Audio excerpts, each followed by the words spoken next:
L'ordre du jour appelle la question orale numéro 1045 de Madame Anne-Catherine Loisier à la ministre des Solidarités et de la Santé. Et la parole est à Madame Anne-Catherine Loisier, auteure de la question.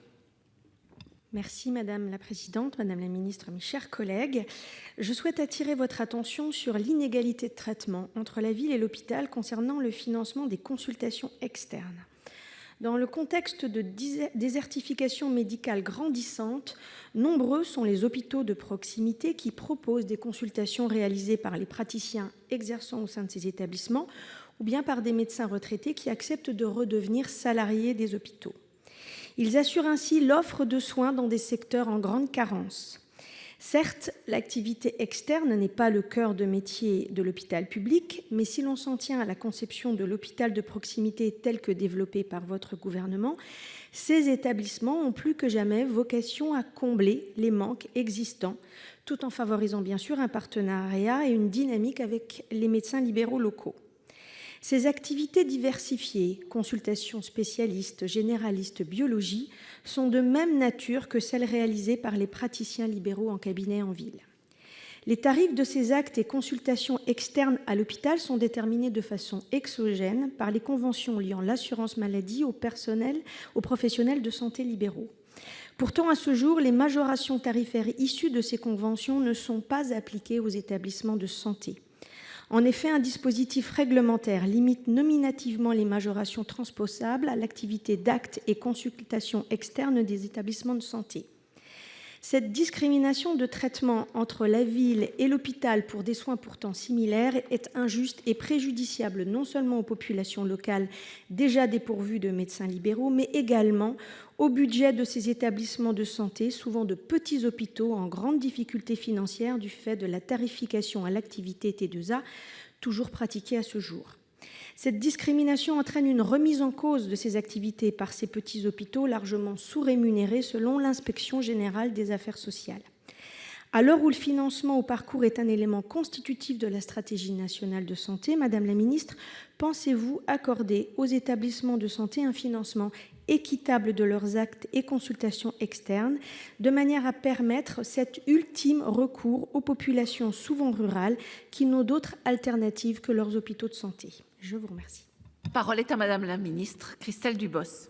Merci Madame la Présidente. Madame la Sénatrice, votre question porte sur le financement des consultations de spécialité dans les hôpitaux de proximité.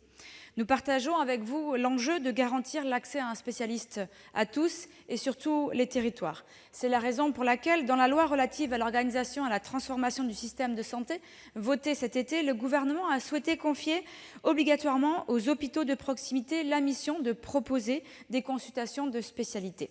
Ces consultations pourront être assurées par des praticiens hospitaliers d'autres établissements dans le cadre de consultations avancées ou par des praticiens libéraux du territoire par le biais de coopération avec des cabinets de ville.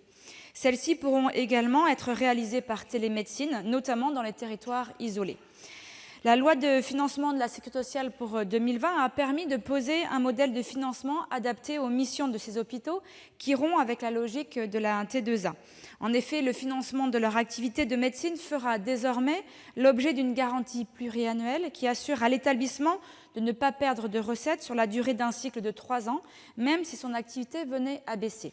Ils bénéficieront ainsi de crédits supplémentaires, la dotation de responsabilité territoriale, pour assurer les missions d'appui au premier recours, de prévention, de prise en charge globale des personnes âgées qu'ils assurent en coopération avec l'ensemble des acteurs de leur territoire.